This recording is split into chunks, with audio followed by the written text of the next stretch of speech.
આજે આપણે બનાવીશું રગડા પકોડી। તો એના માટે છે ને પહેલેથી મેં બટેકા બોઇલ કરી લીધા છે અને વટાણા પણ બોઇલ કરી લીધા છે અને એની ચટણી બનાવવા માટે અહીંયા ફુદીનો સાફ કરીને ધોવા મૂકી દીધો છે અને અહીંયા ધાણા પણ લીલા ધાણા પણ મૂકી દીધા છે સાફ કરી। તો પહેલાં આપણે એની ચટણી બનાવીશું। આ રીતે મિક્સરના જગમાં ફુદીનો અને ધાણા લીલા અને લીલું મરચું તીખાશ માટે આટલું આપણે પહેલાં ક્રશ કરી લઈશું। જો આ રીતે બધું ક્રશ કરી લીધું છે જારમાં। હવે આપણે પકોડીનું પાણી બનાવીશું। પાણી બનાવવું એ પાણી મીઠું બને એ મહત્ત્વનું છે।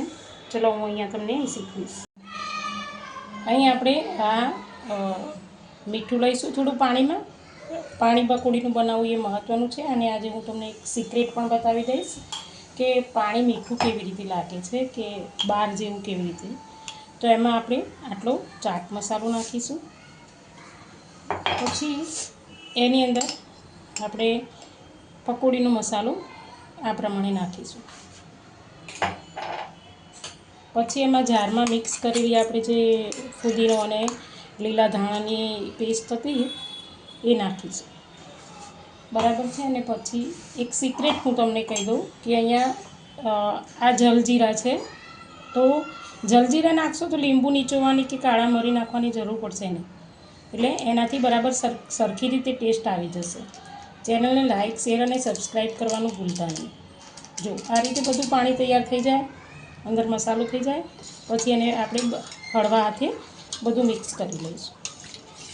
તમે જુઓ છો કે મસ્ત એકદમ ચટાકેદાર પાણી તૈયાર થઈ ગયું છે। એનો સ્વાદ અનુસાર તમારે એને ચેક કરી લેવાનું, ટેસ્ટ કરી અને પછી એને ચેક કરી લેવાનું અને આ રીતે પાણી તૈયાર કરવાનું। હવે આપણે રગડો તૈયાર કરીશું। રગડામાં પણ હું તમને એક સિક્રેટ બતાવીશ જે બહારના જેવું જ લાગે છે।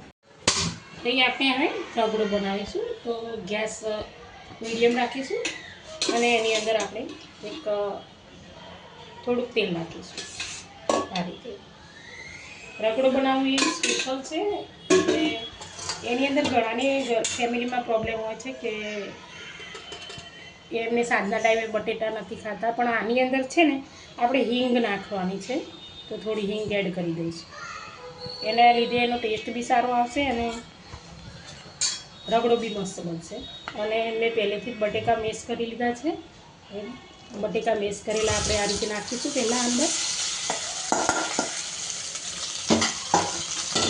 પછી અંદર આપણે આ ચટણી થોડી નાખીશું જે ક્રશ કરી હતી અને અંદર આ રીતે વટાણા એડ કરીશું। હવે મેં તમને કીધું હતું કે એક સિક્રેટ છે, તો સિક્રેટમાં એક વસ્તુ છે કે આપણે ગેસ ધીમો કરી દઈશું અને આની અંદર છે ને પકોડીનું જે પાણી બનાવેલું છે ને એનાથી જ આપણે એને હલાવી અને રગડો બનાવીશું।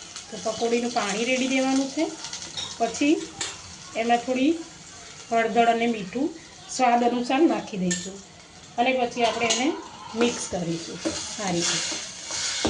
આ રીતે રગડો બનીને તૈયાર છે, પણ અંદર પાણી નાખવાનું છે, તો આપણે પકોડીનું જ પાણી છે એ રીતે નાખીશું અને પછી હલાવી લઈશું, બરાબર છે। પછી તમારે સ્વાદ ચેક કરી લેવાનો છે કે ભાઈ આપણા ટેસ્ટમાં બરાબર છે।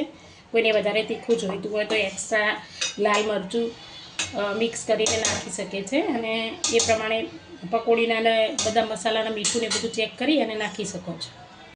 આપણી સરસ મજાની રગડાની પકોડી તૈયાર છે। ઉપર મેં થોડી ઓનિયન નાખી છે। ચલો ટેસ્ટ કરીએ।